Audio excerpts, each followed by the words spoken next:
Hello everyone. So today we have taken up another important topic, that is carbon market. In this session, what we are going to do is we will understand the concept of carbon market, that what is carbon market. Second, we'll understand that what are various types of carbon market. We will analyze this topic from its historical perspective, its evolution starting right from the Kyoto Protocol and then going up to the Paris deal, and what is the present status of global carbon market. Towards the end of this session, we will be coming up with one important mains practice question also with respect to obviously this particular topic. Model answer is also provided there, but to assess the model answer, you have to join the Telegram channel. There will be providing all the notes related to this topic, the PPT and the model answer. However, I would advise that before first reading the model answer, try to come up with your own points regarding the mains practice question towards the end of this session, and try to write those points and brainstorm those points and write it in the comment section so that we can also give you some feedback, right? So this is the thing. Now coming to the topic, carbon market. We all know that all the countries, the complete world is on the trajectory to limit the global temperature rise below the 2 degrees Celsius, and more ideally less than 1.5 degrees Celsius, as it was outlined in the Paris summit.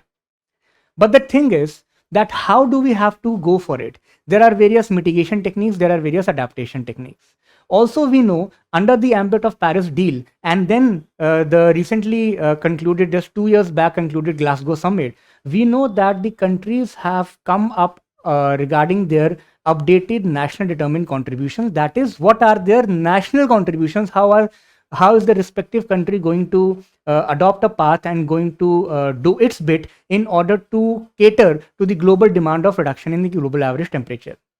Under those NDCs, for example, India has said that India will be reducing its emission intensity, India will be generating additional carbon sinks, India will be going net zero by 2070. So similarly, similar type of goals are there with the other by the other countries also. One of the important tools to achieve these objectives is the carbon market. So we should understand the importance of carbon market in this backdrop, that because the world is trying to come up with few important innovative mechanisms so that the important players who release greenhouse gases, they are adequately incentivized to move from the high carbon footprint industries or high carbon footprint pathways to the low carbon footprint pathways. So one of these such tool is the carbon market. Carbon market is basically just a tool to basically have a price on the carbon emissions, right? Carbon market is just a tool to have a price on the carbon emissions. If we have to understand the methodology of the carbon market, let's see कि क्या होता है ये. So how does it work? We'll go in more details in the next slide, but first let us have an idea. When we talk about carbon trading or carbon emission, so for example, let's say there are two emitters, emitter A and emitter B. ठीक है, इसको आप industries भी मान सकते हो, इसको आप कंट्री भी मान सकते हो कि कंट्री ए कंट्री बी, या फिर कोई इंडस्ट्री ए है कोई इंडस्ट्री बी है. सपोज एक इंडस्ट्री मैं हूं और एक इंडस्ट्री आप हो. So we are dealing between us, right? So between us this market would be established. So let us imagine कि किसी कंट्री ने या किसी रीजन ने, for example European Union is a region, okay? So let us understand that if some country or if some region comes up with a law and the country says that both of these entities, that is you and me, both of these entities are not allowed to emit more than, assuming 100 units of carbon dioxide. Just a hypothetical figure to understand this thing. So let us understand that this basically line, this reference line is the 100 line. So because the country has allowed us to generate 100 units, hence we call them as allowance units. क्योंकि इतना तो हमें allow कर दिया है, तो हम ये मान के चलते हैं कि एलोकेटेड यूनिट्स जो हैं, जो अलाउंस यूनिट्स हैं, वो 100 का कैपिंग है. No entity can emit more than this 100 units. Now let us assume a situation where by emitter A, that is let's say me, because I was an industry and I could not compromise on my production, I had to generate the same level of production जो मैंने last year किया था. तो मैं क्या करूँगा कि in the way of generating that production, उस production को करते टाइम अगर मैंने 110 यूनिट्स रिलीज कर दिया, That means what? I have released excess GHG emissions of 10 units because 100 was allowed and I have released 110 units. इसका मतलब मैंने 10 units extra release कर दिया है. And emitter B, which is you people, so because you are a very obedient type of people and you are following the law, and because you are just reading the fundamental duties and you know that you have to do something for the environment also, so because you somehow curtailed the production or you didn't curtail the production, the only thing is that you invested in some environment friendly technologies. हुआ ये, the ultimate outcome is that you were also allowed to release 100 units, but somehow you released just 90 units because you are a good person, a good entity, a responsible entity. ठीक है, इसका मतलब आपके पास अब ये जो 10 यूनिट्स हैं, it is in surplus. You are still having 10 units. That means you can still release extra 10 units, but you don't want to क्योंकि आपका काम हो चुका है. The production which you wanted, you have reached that particular level. अब ये दो entities हो गई. इसने 10 एक्स्ट्रा रिलीज कर दिया है, इसने 10 रिलीज नहीं किया है. So how this trading can work? Emitter B, that is you people, will supply me this 10 units. आप मुझे अब 10 यूनिट्स दे दोगे, राइट? तो इसका मतलब क्या हुआ, यहां पे तो प्लस 10 यूनिट्स था, यहां पे it was minus 10 units. So now because you have given me your units, तो that means plus 10 minus 10 is 0. So I have reduced back to the 100 level, और in this process I have given you a money. तभी तो trading होगा ना. Trading is what? That there is a sale of any good और service. So you supplied me this 10 units, I gave you the money, and that is how in totality only 200 units are released. Why? Despite the fact that I released 110 units, but you just released 90 units, so total is 200. और अगर हम देखें, what was the country's aim when it came up with the policy? When it said that both of these entities could not release more than 100 units, that means aim was to cap it at 200 only. है ना. उसने ये बोला कि दोनों जो है 100 से ऊपर नहीं कर सकती हैं. हमने ये कर दिया कि भाई मेरे से ज्यादा हो गया, आपसे कम हो गया, तो हमने ट्रेड कर लिया. I provided you the money. Now this particular unit which you have supplied me, this is known as carbon credit. Are you getting it? So carbon credit is basically a tradable form of carbon dioxide equivalent. So we calculate all the gases, all the greenhouse gases. For example, methane. So methane is also a greenhouse gas, but we will calculate methane with respect to carbon dioxide, and hence we will say that it is a carbon dioxide equivalent, right? So 1 unit of carbon credit is basically 1 ton of carbon dioxide equivalent. 1 unit of carbon credit is 1 ton of carbon dioxide equivalent. अब कोई भी gas होगा तो उसको हम reduce कर देंगे carbon dioxide के लेवल पे, and that is why only CO2 is used as a reference unit, not methane और not any other green house gas. Is this clear? This is a basic model that how carbon market performs. There are 2 types of carbon markets, will discuss it. लेकिन पहले इतना clear हो गया है, right? Is this concept clear? Let us see the formal definitions about it. What is a carbon market? Carbon market is basically a trading system in which carbon credits are sold and brought. We have just seen this, right? So basically, either the companies or the individuals or the countries, they basically can use these carbon markets to compensate for their greenhouse gas emissions. Here, the 10 units which I have released in excess of the mandated thing, this is in excess. So basically, I am trying to compensate my extra emission. Now, how this compensation can take place? There are 2 mechanisms on the basis of which we divide carbon market into 2 broad forms. ठीक है, वो अभी हम next slide में बात करेंगे. But are you getting this? That this is basically a compensation mechanism. Then, 1 tradable carbon credit equals to 1 ton of carbon dioxide. ये अपने को क्लियर हो गया. Last is, when the credit is used to basically reduce, sequester or avoid the emissions, this is known as offset. यहां से अपने को clear होगा that what are 2 main mechanisms of carbon market. तो first इसको आप समझो. what are the two types of carbon market? The first one is the cap and trade scheme, which is also known as the compliance mechanisms. We'll understand. So one type of market, carbon market, is a compliance based carbon market. The second type of carbon market is voluntary market. These are two broad types of carbon markets. तो पहले हम compliance based market की बात करेंगे, then we'll talk about voluntary markets. In the context of European Union, you must have heard about carbon border adjustment mechanism. वो current affairs में चल भी रहा है, CBAM. So carbon border adjustment mechanism is basically a process to tackle carbon leakage. Why?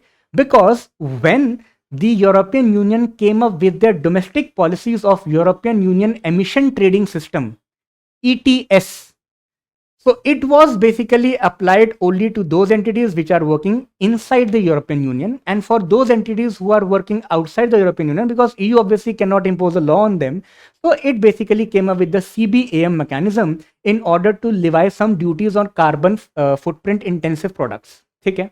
Their domestic system is European Union ETS, that is emission trading system. Whenever you read this word that there is a carbon trading or emission trading, if this word is used, trading, that basically means the compliance system. If you are using the word offset, offset is basically a voluntary market. So अगर trading word है, carbon trading or emission trading, it is a compliance market. And if offset word being used, that carbon offset is there, it is a voluntary market. ठीक है? Compliance market is also known as cap and trade scheme. Now what do we mean by this? अभी जो हमने example किया in the last slide, that country or region come up with a law that you cannot emit more than 100 units. That means what? The country is capping the number of units. So there is a cap. And if the country is saying that you cannot emit more than this particular limit, that means it is mandatory under the law. That means you have to comply with it. That means it is a compliance mechanism. So a country cannot emit more than 100 units. Now, how does this system work? One way is this cap and trade scheme is also known as emission trading scheme. For example, EU UTS. Okay. अब इसको समझते हैं. In this process, the country is allowing you to release 100 units of carbon dioxide equivalent. इसका मतलब है they have provided you the permits to release 100 units. ठीक है? Or 100 units of carbon credit. So this is a permit, and this is also known as allowance units. These are the allowance units. If we understand this particular thing clearly, तो ये काम ऐसे कर रहा है कि country has provided you 100 units so that, and you have purchase those 100 units from the country so that you can pollute the environment in future. Are you getting it? एक country ने आपको अलाउ कर दिया कि आप इस साल 100 unit से ज्यादा रिलीज नहीं कर सकते हो. इसका मतलब अगले साल में, दैट इज द फ्यूचर, आज आपको परमिट्स मिले हैं, अब से लेकर अगले एक साल तक आप 100 यूनिट्स ही रिलीज कर सकते हो. जिसका मतलब the country is allowing you to pollute the environment in future. अब मान लो आपने एक यूनिट जो है रिलीज किया carbon dioxide equivalent. If you have released 1 unit of carbon dioxide equivalent, you will surrender 1 allowance limit, 1 allowance unit और the permit back to the country. अब आपके पास 99 बचा. Then you will release 1 more carbon dioxide equivalent, 1 more unit, again allowance unit will be surrendered back to the country. अब 98 बचा. ऐसे करते करते a time will come when all the 100 units will be surrendered back to the country. इसका मतलब as soon as those 100 units are surrendered back to the country, now you are left with 0 allowance unit, and now you cannot emit more. Hence you need to go to some other emitter, that which is emitter B, and then there will be a trading as we have discussed. Is this clear to all of you? This is basically a cap and trade scheme. So here it is written that government issues certain allowance units to companies. As soon as the company releases 1 ton carbon dioxide equivalent, that is 1 unit, it surrenders 1 permit back to the government. This means that the companies buy the permits to pollute in the future. Is this fine everyone? अब suppose there is some emitter B, उसने 90 unit से release किया था, ठीक है, so that means 90 units have been surrendered back to the country and emitter B is still left with 10 units.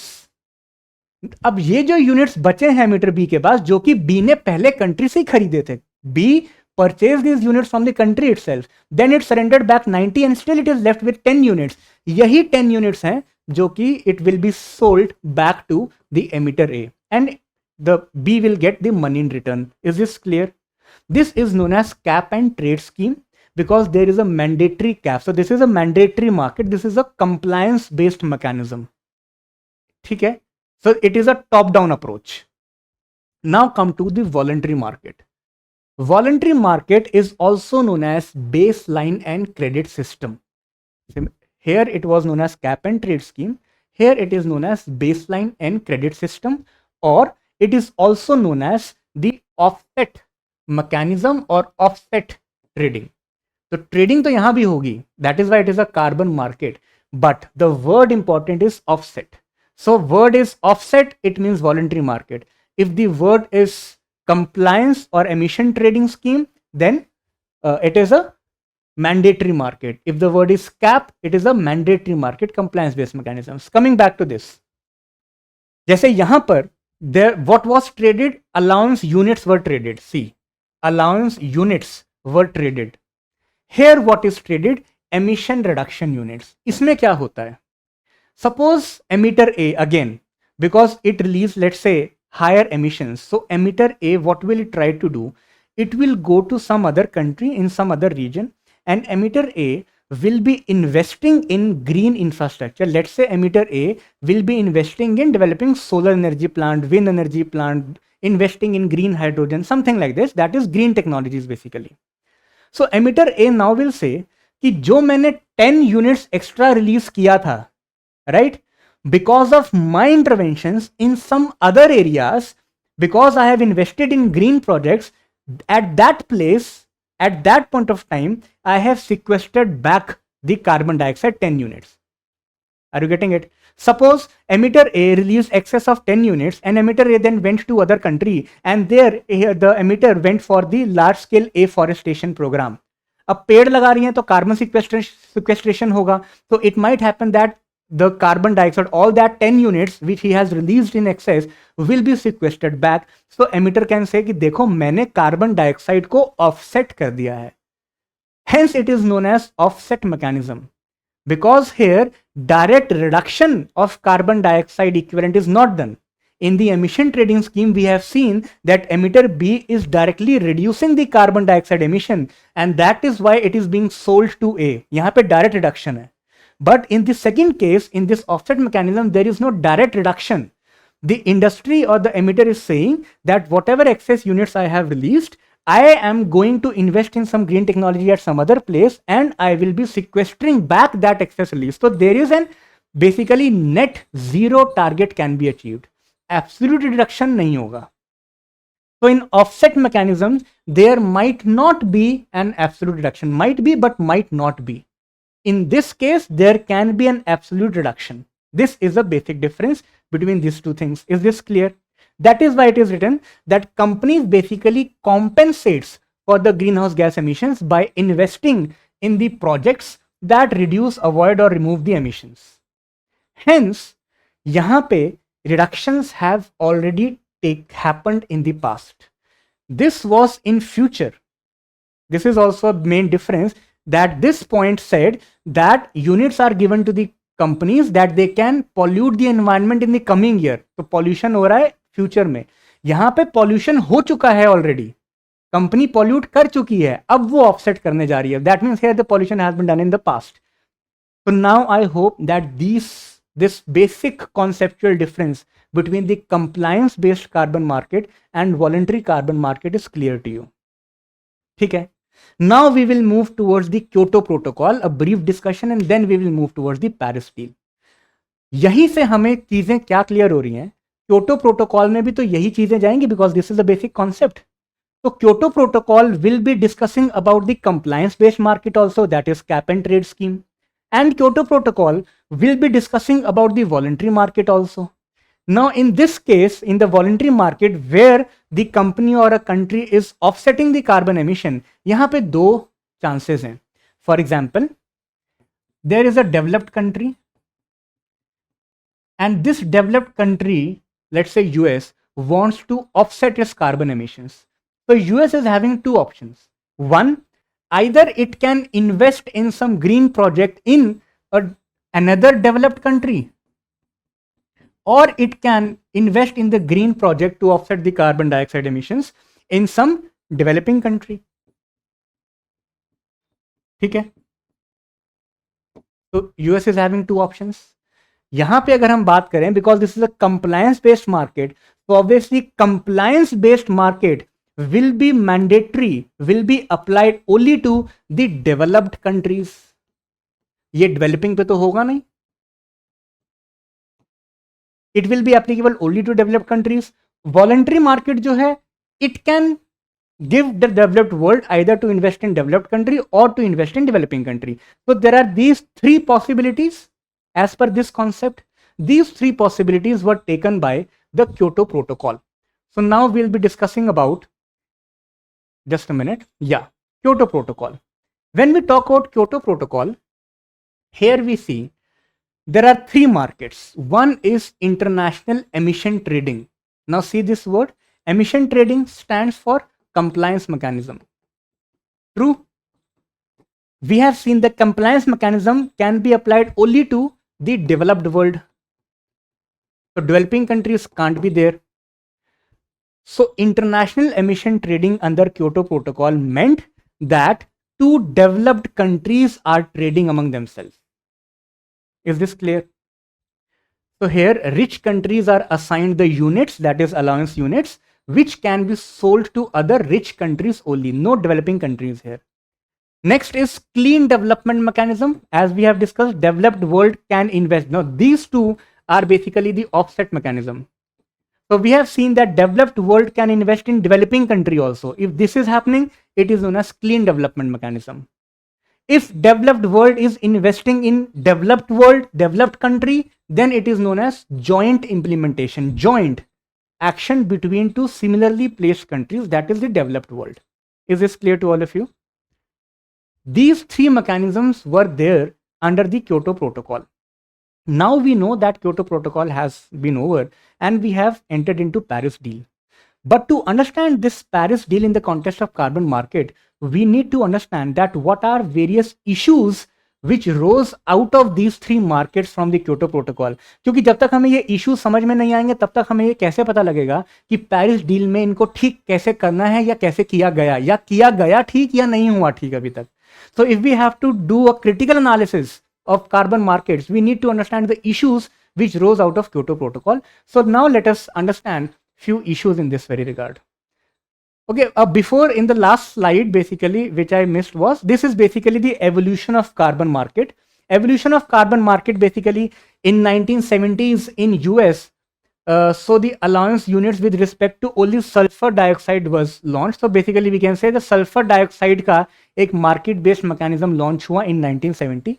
In 1987 with Montreal Protocol एक market based mechanism launch हुआ ozone depleting substances का, but they were the initiatives at relatively smaller scale and with a narrower approach.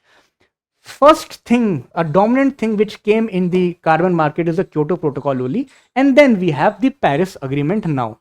Article 6.2, 6.4 we will be discussing in next slide. So this I forgot. So this is the basic evolution of the carbon market. Okay, now come to next thing. We'll talk about the issues, that what were the issues in Kyoto Protocol. First issue is selling of mandated reductions. अब देखो, now try to understand this particular thing. Let me give you an analogy. Analogy is, I give it in classes also, कि भाई, for example, in our country, wearing a helmet while riding a two-wheeler is mandatory. It is mandated by the law. If you are not wearing the helmet, you will be challaned. You have to pay the money. If you are wearing the helmet, whether government is going to give you the money or not, government तो नहीं देगा ना, because government says that it is anyway mandated by law. भाई जब law ने बोल दिया आपको कि आपको हेलमेट पहनना है तो पहनना है, नहीं पहनोगे तो फाइन लगेगा। पर इसका मतलब ये नहीं है कि अगर पहन लोगे तो सरकार आपको पैसे देने आ जाएगी घर पे कि ये लो बहुत अच्छा काम किया, ऐसा तो नहीं है ना। Same thing, same logic applied to carbon market also. Suppose there was a compliance based mechanism.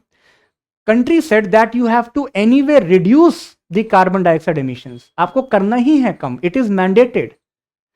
It was seen it was anyway mandated under the law, but still the companies tried to trade those carbon credits. So that is why it is a selling of mandated reduction, and this was an issue.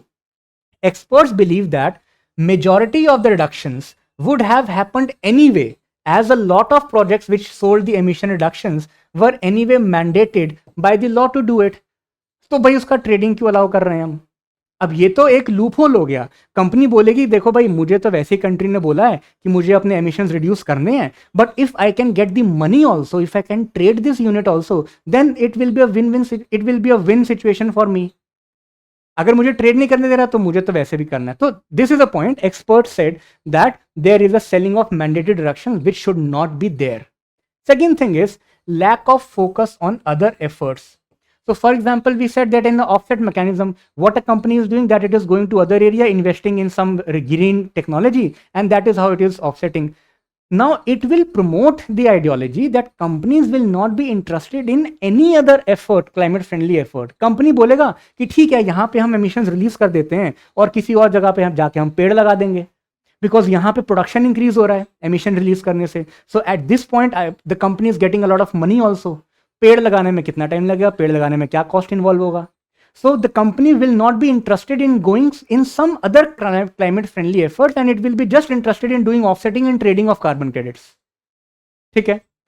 The third issue is increase in the carbon emissions. अब इसको समझो, how it led to increase in carbon emissions. Kyoto protocol तो कब से चल रहा है? Have carbon emissions been reduced globally? No, we know this thing ना। बल्कि carbon emissions are continuously increasing. So how did it happen? In the context of, अब देखो कितने चालाक हैं सब industrialist. This is the basic capitalistic ideology to have the profit. तो industrialist ने क्या बोला? तो when the countries came and countries said that there will be a compliance based mechanism and you cannot release more than this particular level. Now that level has to be decided on what parameter. So there will be consensus. Let us imagine a situation that there was some company and the company earlier was releasing just 100 units of GHG. 100 units were release कर रही थी. Now the country came with the law that there is now going to be compliance based mechanisms. Now you tell me that at what level, because there has to be consultative approach. So countries ask, lawmakers ask, you people tell me that what has to be a limit so that आपका भी कुछ नुकसान ना हो and we can go for environment friendly practices also. The company said make the limit 200 units. जबकि company was emitting only 100 units of greenhouse gas, but the company now is saying that make the base level as 200 units. If there is negotiation, let's say the country said, okay, let us put it at 150 units. Company will say, fine. If there is a law to 150 units, still this particular company now can increase its emission with 50 units क्योंकि उसके बाद still it is having a buffer. Are you getting it? So basically what this company has done, this company has exaggerated the baseline itself. कि भाई हमें तो 200 units चाहिए है, only then we can sustain the production level, only then we can give the employment, only then we can ensure the salaries of the workers, only then we can do all these things because हमें इतना चाहिए। और जबकि use सिर्फ इतना था, तो इसका मतलब उन्होंने legally they have got the permission to increase their 50 units. That is how there is still increase in the carbon emissions despite having this compliance based mechanism because the baselines were exaggerated. Is this true? These were the issues which rose out of the Kyoto Protocol, and the important lesson which was there for the Paris Summit, that important lesson was the experts suggested that the countries should not be allowed to use the credits it generated under their nationally determined contributions. Next, we will be moving towards the carbon market which got developed under the Paris Agreement. That is the what is the present status of the carbon market, because obviously now we are following the Paris deal. Whatever agreements were there, whatever protocols have been signed, whatever initiatives have been launched under the Paris deal, and then henceforth in the successive COPs, like last year COP29 was there. So we are following this present institutional setup at the global level. Okay, so in the Paris summit, it has a stark difference in terms of carbon market with respect to the Kyoto Protocol. In Kyoto Protocol, we have seen that there were three types of carbon markets. Under Paris Agreement, there are two types of carbon markets. And the important articles which you should remember is Article 6.2 and 6.4. So Article 6 basically deals with the carbon market under the Paris deal. So remember this article. Under Paris Agreement, there are few article numbers which are very important. Article 6 is important, Article 4 is important, Article 14 is important, Article 7 is important. So you can read that what other articles mean. But as far as this session is concerned, so we are restricted only to the Article 6.2 and 6.4. What is a basic difference between 6.2 and 6.4? So here we will see Article 6.2 basically tells that it allows the countries to sell any extra emission reductions they have achieved over and above their targets. For example, country A aimed similarly with 100 reference, we are taking the 100 units as a reference level. So for example, let's say if there is country A which aimed at a national target to reduce 100 units. Now if they have reduced, let's say 10 units in excess of their limit, that is 110 units, then that extra 10 units can be sold. The only thing is that under Article 6.2, there is selling of these carbon credits among the countries only. It is allowing only the countries. So that means the countries can go for a bilateral agreement as well. So if there are two countries, country A and country B, and if these countries have to enter into some agreement selling or purchasing of the carbon credits, this will be dealt under Article 6.2. Every other type of trading, for example, between a country or a company, between a company or a company, or between more than two countries, except this one, that is one country dealing with other, bilateral, except this, any other type of carbon trading, if it is happening, it will be dealt under Article 6.4. You can read Article 6.4. It says that the project developers will reduce the emissions through the specific actions in a country, and all these reductions to the other countries, companies, or person. So if it is an individual, if it is a country, if it is a company, if they are getting trading, if they are doing trade with some other project developer, that will come under Article 6.4. So one difference is this one. Second difference is the offsetting mechanisms will primarily take place under Article 6.4. Okay, so the main thing is that under Kyoto Protocol, we had three types of carbon markets. We had joint implementation, we had clean development mechanism, and then we also had international emission trading, this which was a compliance. So here we had three types of market, but now under Paris Agreement, we are having just two types of markets. But still there are few issues, and we should discuss those issues one by one in detail. What are the issues and what are the respective suggestions for this?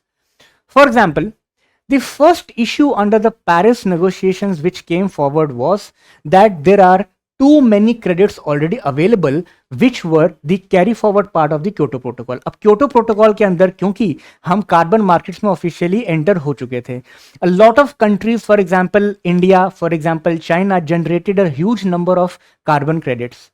Kyoto Protocol लेकिन अपने ambitions पूरे नहीं कर पाया. And then we reached 2015 where Paris Agreement came. So now the developing countries, especially India and China, said that though the carbon credits which we have accumulated, उनका क्या होगा, whether they will be carry forward under Paris deal also or not. क्योंकि जो हमने अच्छा काम किया है, the steps which we have taken, the credits which we have earned, we have generated, if you are not allowing us to trade them, if we are not getting any money for them, तो फिर उसका use ही क्या हुआ जो हम पिछले 15 साल 20 साल 25 साल से करते आ रहे हैं. Are you getting it? So the first issue was that what will happen to all those carbon credits which were accumulated by the countries under the ambit of Kyoto Protocol? Will they be carried forward to the Paris Agreement or not? Issue was the developed countries said there were around 4 billion of carbon credits which were generated. many of those carbon credits might be fraud also, because we have seen that how the issues were there in the Kyoto Protocol. So baseline exaggeration and all those things could be there. So there can be few credits which are fraud, and there can be genuine credits also. But the thing is, they were not traded, they were lying idle. So there was counter opinion which said that if we allow the trade of these carbon credits, there are around 4 billion carbon credits. If we allow its trade, there will be billions of rupees and dollars which will be obviously traded among the countries. Itna sara trade hoga, and there will be virtually no outcome in the reducing of the global temperatures. There will be no outcome क्योंकि वो तो change हो चुका है, and we have seen that in last 20-25 years there have been no significant move in the context of reducing the global average temperatures. Global average temperatures are continuously increasing, greenhouse gas emissions are continuously increasing. तो अगर हम इनका तो in 4 billion carbon credits, those which have been accumulated, what is the use of them? क्या use बचा इनका? क्योंकि पैसा इतना खर्च हो जाएगा इसको खरीदने और बेचने में, और जबकि अल्टीमेट ऑब्जेक्टिव जो ग्लोबल वार्मिंग से लड़ने का था, क्लाइमेट चेंज को रोकने का था, that objective will not be completed. So this was one issue. So what is the suggestion for this? Suggestion is verify those carbon credits. ये तो कोई बात नहीं हुई कि सारे के सारे कैरी फॉरवर्ड कर दो, because there will be lot of fake credits also. और ये भी कोई बात नहीं कि कोई भी कार्बन क्रेडिट को फॉलो कैरी फॉरवर्ड मत करो, because there will be genuine credits also. So the suggestion is verification of the units accumulated under Kyoto Protocol to reward the steps which are already taken. The second important issue under the Paris Agreement was the risk of double counting. Let's say there were two entities, one entity taking again the same level, 100 as a reference level. One entity generated 110 units, other entity generated only 90 units. So the thing is, now there will be a trade. So the unit B will be supplying the credits to unit A. ठीक है. Unit A will be supplying the money to unit B. ठीक है. Unit A in his books of accounts will show that because I have supplied the money for those 10 carbon credits, that means I have earned those 10 carbon credits. Are you getting it? क्योंकि उसने तो पैसा supply कर दिया है. तो unit A will say, see I have borrowed these carbon credits, I have purchased these carbon credits, and that means those 10 carbon credits now belong to me because I have given the money. Fine. Unit B will say that, see, it was my actions, because of my actions only I was able to reduce the generation of 10 units. I generated only 90 units and there was surplus 10 units available with me. So that means I have done a tremendous job. So I should mention it in my books of accounts. अब units तो सिर्फ 10 ही reduce हुए हैं, there just 10 units have been reduced, but because both the units, both the entities are mentioning that 10 units in their respective accounts, so it leads to a risk of double counting. Hence the suggestion is what? The suggestion is that we should go for the corresponding adjustments. For example, let's say A reduces 100 units and sold 10 units, so it should report the net reduction of just 90 units because it has sold them. Na? If one entity A has purchased 10 units from entity B, then those should be reflected in the books of accounts of entity A only. Entity B ने तो उसका पैसा ले लिया है, तो फिर वो क्यों जनरेट कर रहा है ना, वो क्यों अपने बुक्स ऑफ अकाउंट से मेंशन कर रहा है. So there should be corresponding adjustments.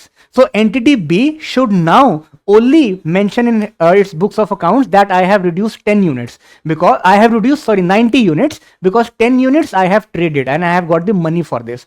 So this is the suggestion. The next issue is the perverse incentive. So what do we understand by perverse incentive and how this is an issue? So for example, A is allowed to sell emissions from this sector not under NDCs. Now this is an important point.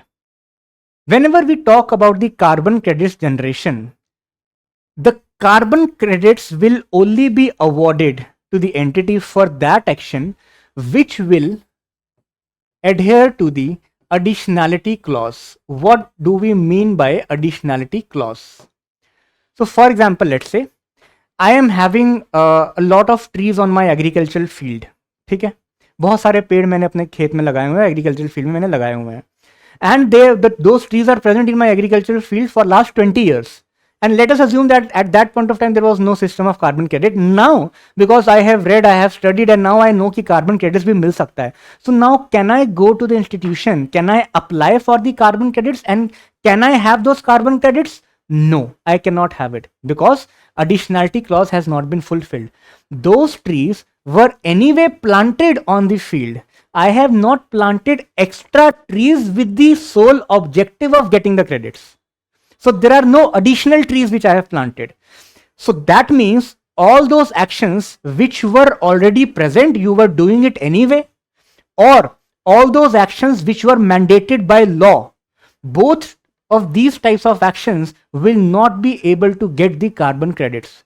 Carbon credits will only be awarded for those actions which are additional and are done with the sole objective of getting the carbon credits और fighting the climate change. ये objective ही यही है. ऐसा नहीं है कि पहले 50 साल पहले आपके पास कोई जंगल है और कोई देश बोलेगा कि see I am having, Brazil will say see I am having the Amazon forest which are the lungs of this planet, so I should get the carbon credits. No, it can not say that. तो additionality clause has to be there. Now under Paris deal we have talked about the nationally determined contributions. So again, as we have pointed out in the Kyoto Protocol also, that if something is mandated, that will not be able to generate carbon credit. NDCs में, if the countries are saying that we will be generating additional carbon sinks, we will be reducing the emission intensity, we will be going for afforestation, we will be doing activities for net zero emissions by so and so year. If all these things have to be done by the country, that is NDCs, that is a mandate of Paris deal. So all those actions which are coming under nationally determined contributions, for those actions you are not going to get carbon credits. क्यों? To have the carbon credits, additionality clause has to be fulfilled. Additionality clause means the things which is already mandated by law, उसके लिए carbon credit थोड़े मिलेगा. You do something beyond these NDCs to get the credits. Are you getting it? But now there can be an issue for this, because let's say I am going for afforestation plantation under to fulfill my NDC objectives, but I know that if I am doing it under the NDC commitments, I am not going to get any money out of it because it will not be traded. It is just my commitment. So don't you think that it will be better for me, if I want to earn money, that I will not take the afforestation activity under NDCs and I will say कि भाई afforestation तो NDC के बाहर है, and then I will plant trees and I will get the credits because then I will be getting the money. So this is a perverse incentive. Now the countries might think that it is wise to keep most of the actions outside the ambit of NDCs so that they can get carbon credits, and that is how the soul of the Paris deal that might die, because NDCs में कुछ आएगा ही नहीं. So this is a perverse incentive that A is allowed to sell the emissions from sector not under NDCs, let's say waste management, then A will not be interested in keeping that sector under the NDC as it might not give A the profit which it wants. So what is the solution for this? We need to go for a sectoral approach. We need to identify that which sectors should be given carbon credits, which sectors should be primarily come under the NDCs. So we need to identify the few sectors and then we can proceed. The last issue under this thing is the local impacts of carbon removal steps are not taken. So for example, let's say if I am going for afforestation activities in a desert biome, now I can claim that because I am growing trees, and growing of trees obviously will lead to carbon sequestration, and therefore I should be granted carbon credits. Additionality clause भी fulfill हो गया because in deserts there were no trees. I am sowing the seeds, I am roping these trees with the sole objective of credits. So additionality clause fulfilled है. But the desert ecosystem is an independent ecosystem of its own. If we are supplying the trees, if we are planting the trees, that means we are somehow altering the natural ecosystem. What impacts will this lead to in that local ecosystem? Those impacts are still not studied. if we are saying that we are going to establish a solar plant or wind energy plant on the land to get the carbon credits, but what impact will it lead to on the local ecosystem? Land use is getting changed. If we are going for solar energy plant, then obviously lithium is used, a lot of semiconductors are used, photovoltaic plates are made out of a lot of semiconductors for which there will be mining. So in a way, they will also pollute the environment. So what is the local impact for any activity? That is not properly understood, and hence the suggestion is that we should always go for the mandatory consultation, grievance mechanism, and independent regulation of all these activities. Is it clear to everyone? Till now, what have we understood? Again, revising the session, we understood what is carbon market. Then we understood there are two types of carbon market. One is compliance mechanism, compliance-based mechanisms. One are the voluntary mechanisms, also known as offset mechanisms, and compliance mechanisms, also known as the trading mechanisms, cap and trade scheme.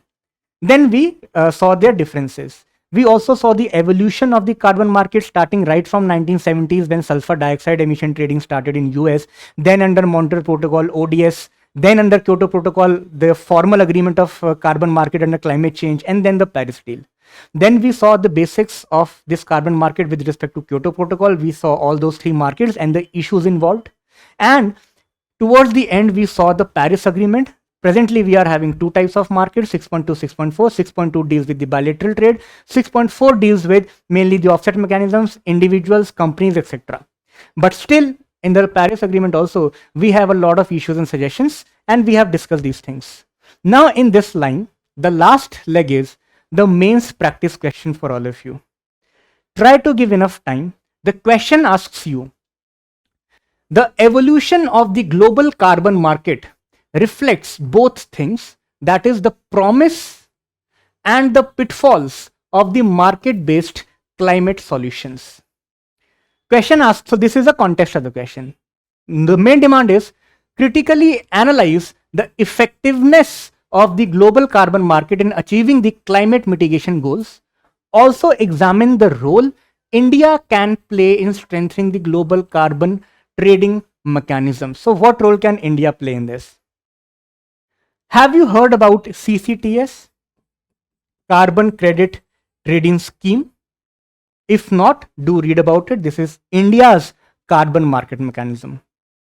So this is a question. It is basically asking you to critically analyze the effectiveness, utility of the global carbon market mechanisms, that whether are they sufficient to reach the objectives of Paris deal or not? What are the pitfalls? And if there are pitfalls, can India do something in this very regard or not? So this is a thing. This is a question.